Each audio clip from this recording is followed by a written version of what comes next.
Continuando con la teoría de diseño, vamos a platicar de composiciones estáticas y dinámicas, en donde vamos a colocar los elementos que nosotros vamos a utilizar en nuestra composición. Recuerden que componer o una pieza de diseño es prácticamente tener un lienzo, ¿no? Una hoja en blanco, un cuadrado o un vertical en blanco, y tenemos elementos que debemos de colocar. ¿Y dónde lo coloco arriba, abajo, al centro, etcétera? Vamos a platicar de las principales reglas de composición.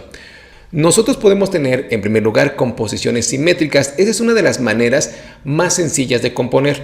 Nos brinda mucha estabilidad, mucho equilibrio, como en el caso de estas piezas de comunicación de Starbucks, que pues si nosotros dejamos un loguito aquí en el centro, nuestro texto también pues obviamente centrado, incluso tenemos dos elementos, uno a la izquierda, otro a la derecha, o nuestro elemento primario en el centro, nos hace ver muy bien compuesta nuestra pieza. Es la primera parte que nosotros, yo recomiendo hacerlo si es que no nos queremos jugar mucho a hacerlo un poquito más dinámico. Sin embargo, esta composición muy simétrica, lo mismo de la derecha, lo mismo que la izquierda prácticamente, en ocasiones puede generar piezas muy estáticas, ¿ok? Que se ven, vamos a ponerlo así, más aburridonas, más cuadradas en su comunicación. No es malo, simplemente que es un poquito más estático, pero nos genera mucha estabilidad y mucho equilibrio visual, ¿ok? Sin embargo, hay composiciones asimétricas, composiciones que rompen este esquema, composiciones que de repente, como en este caso tenemos un rostro de un lado, la pierna del otro, tenemos un logotipo también de un lado, un texto del otro, son absolutamente asimétricos. Esto nos genera mucha inestabilidad, nos genera mucho desequilibrio, pero si se hace bien, se ve bien la composición y además genera dinamismo. Esta es una segunda fase de diseño que yo recomiendo intentarlo, pero intentarlo con la siguiente regla.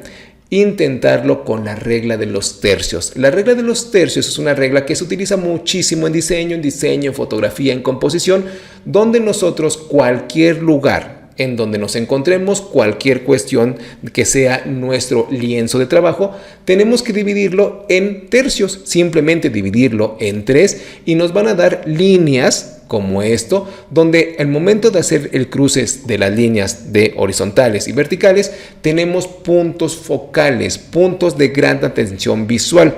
Esta es la primera forma de componer muy sencillamente a través de estos puntos focales. Lo que sucede es que si nosotros vamos a colocar un objeto, por ejemplo, lo que vimos en el caso de Starbucks o un vaso, no colocarlo en el centro, sino qué pasa si lo coloco en alguno de estos puntos. Va a generar mayor dinamismo, va a generar una mejor composición visual. Veamos algunos ejemplos. Esta es la regla de los tercios, pues ya aplicada a un proyecto pues ya de comunicación. Vemos que sí, podemos tener de repente aquí a Beyoncé en el centro. Podremos tener el texto que dice Pulse también en el centro, pero ¿qué pasa si mejor colocamos al personaje en un lado en la regla de los tercios, en esta línea, y también el producto y el texto en la otra línea? Nos genera una composición mucho más dinámica, pero muy bien compuesta, y esto lo podemos aplicar a todo diseño que ustedes hagan. Veamos este otro ejemplo. Nosotros podríamos colocar bien la cerveza en el centro y listo, ¿no? Centrada y listo. De hecho, lo primero que hacemos cuando tomamos una fotografía y vamos de viaje, lo primero que hacemos es colocarnos a nosotros mismos, a nuestros seres queridos, a un objeto. Lo primero es centrarlo. Eso genera, pues, comunicaciones muy estáticas, muy aburridas. No, si colocamos un objeto en una parte de la regla de los tercios y otro, a lo mejor en este caso el texto en la otra sección, se ve mucho más dinámica, más profesional, simplemente con el hecho de acomodar nuestros productos o lo que vamos a comunicar en otra parte de la composición.